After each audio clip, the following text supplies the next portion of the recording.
যুক্তরাষ্ট্র ও ইসরায়েলকে বৃদ্ধাঙ্গুলি দেখিয়ে মধ্যপ্রাচ্যে নতুন শক্তির বার্তা দিয়েছে ইরান। ২০২৫ সালের ভয়াবহ বিমান হামলার ধাক্কা কাটিয়ে এখন অনেকটাই শক্তিশালী অবস্থানে রয়েছে তেহরান। তাদের সামরিক ও পারমাণবিক সক্ষমতাও অবিশ্বাস্য গতিতে এগিয়ে চলছে। সম্প্রতি গোয়েন্দা তথ্য ও স্যাটেলাইট চিত্র বিশ্লেষণ করে সামরিক বিশেষজ্ঞরা চাঞ্চল্যকর এই তথ্য সামনে এনেছেন। তারা দাবি করেছেন, গেল বছরের জুন মাসে যুক্তরাষ্ট্র ও ইসরায়েলের যৌথ অভিযানে ইরানের যে ভয়াবহ ক্ষতি হয়েছিল, বর্তমানে তা কাটিয়ে উঠে গেছে তেহরান। নে, দুই বেলা খাবি। ফ্যান্টাস্টিক নিমক হালাল সল্টেড বিস্কুট। ওই সময় ইরানের উপর হামলার পর হোয়াইট হাউস দাবি করেছিল, হামলার ফলে ইরানের পারমাণবিক কর্মসূচি পুরোপুরি বন্ধ হয়ে গেছে। কিন্তু ২০২৬ সালেই যেন পরিস্থিতি সম্পূর্ণ বদলে গেছে। স্যাটেলাইট চিত্র বিশ্লেষণে দেখা গেছে, ইরান শুধু ক্ষয়ক্ষতি কাটিয়েই ওঠেনি, বরং আগের চেয়ে আরও শক্তিশালী এবং অধিক সুরক্ষিত অবকাঠামো গড়ে তুলেছে। বিশেষজ্ঞদের মতে, মার্কিন ও ইসরায়েলি কৌশল ব্যর্থ হওয়ার অন্যতম কারণ হল ইরানের ভূগর্ভস্থ সামরিক স্থাপনা নির্মাণের অসাধারণ সক্ষমতা।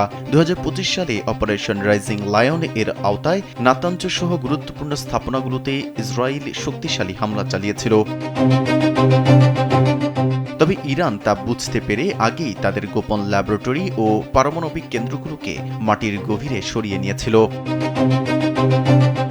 এছাড়া স্থাপনাগুলোকে এমন গভীরে তৈরি করা হয়েছে যেখানে সাধারণ বোমার আঘাত পৌঁছানো প্রায় অসম্ভব। ফলে পশ্চিমা শক্তির পক্ষে ইরানের পারমাণবিক অগ্রযাত্রাকে স্থায়ীভাবে থামিয়ে দেওয়া এখন বড় চ্যালেঞ্জ হয়ে দাঁড়িয়েছে, যা মধ্যপ্রাচ্যের শক্তির ভারসাম্যেও নতুন সমীকরণ তৈরি করছে।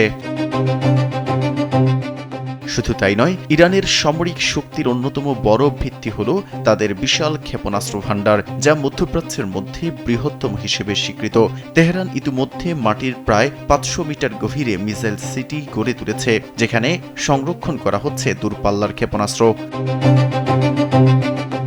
এই গভীরতা এতটাই বেশি যে মার্কিন বাহিনীর অত্যাধুনিক বাংকার ব্লাস্টিক GBU-57 বোমার মতো অস্ত্র সেখানে কার্যকর হতে পারছে না।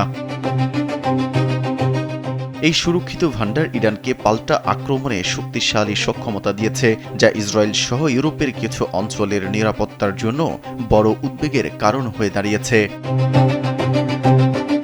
মেহেদী হাসান, কালবেলা।